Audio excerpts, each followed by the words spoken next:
Folks out in YouTube land, welcome back.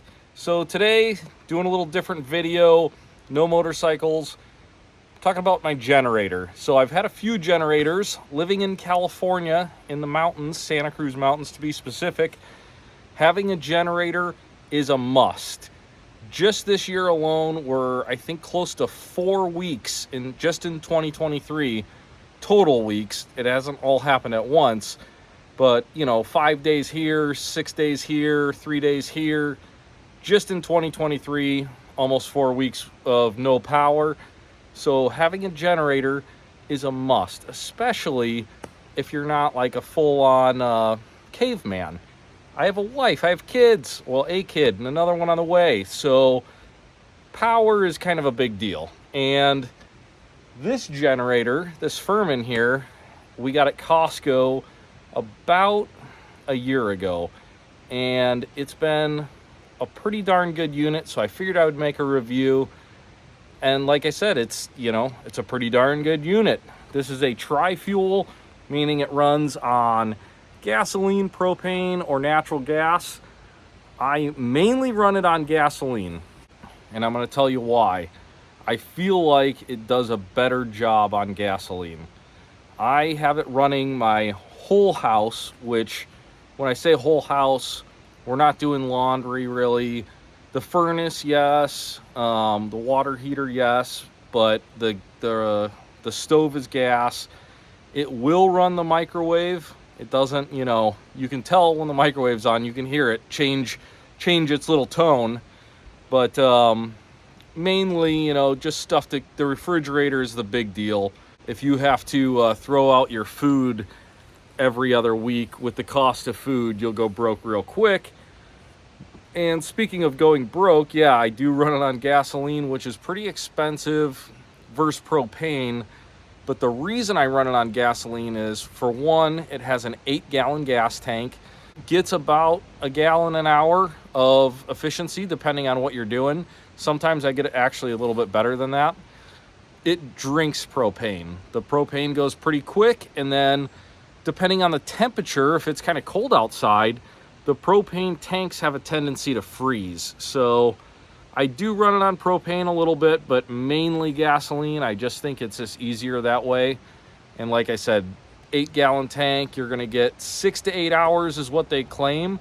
And I think closer to 8 is realistic actually on that. That's a big deal. Another huge deal, and one of the reasons I bought this thing is it has electric start. And if I happen to not be home, my wife can hook it up and she can start it with the push of a button. Versus the last one I had was actually, this is a 7,500 watt. The last one I had was a 5,000, and it was pull start, and I hated pull starting the thing. Forget about my wife doing it. So as far as ease of use, this thing is awesome. It's really easy to use. It has several different plugins in the front, and your house situation is going to be your house situation.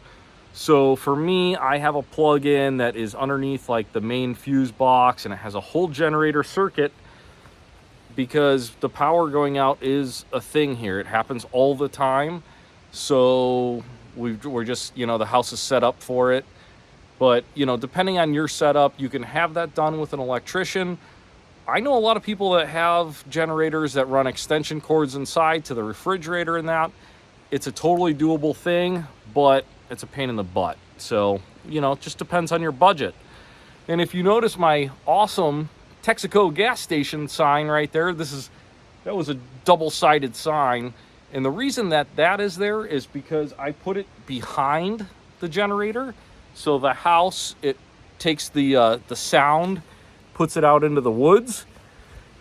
Generators are loud. All generators are loud. The only ones that really are quiet are like a Honda EU 2000, which is a phenomenal generator.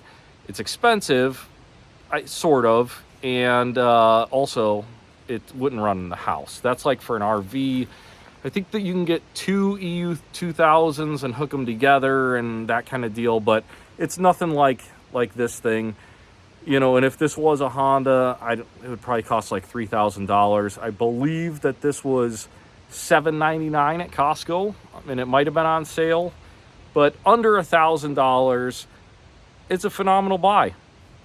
And I forgot to mention, I have 120 hours on this thing, which is a lot of runtime. Like, it's a lot of startups and all that.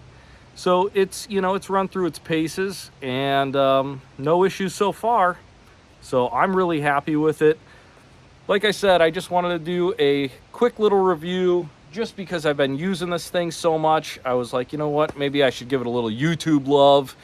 And great value for what it is, under $1,000, and it's paid for itself many times in the fact that it keeps the family warm, keeps my wife happy. Every once in a while, we can even get internet if the power is on, if we have power. Sometimes, it's not always, but living 30 miles from Silicon Valley, you'd think things would be a little different, but no. Oh no, we're in the dark sometimes out here. All right, guys, thanks for tuning in. Normally, we do motorcycle videos. Please subscribe while you're here, and we'll see you on the next one.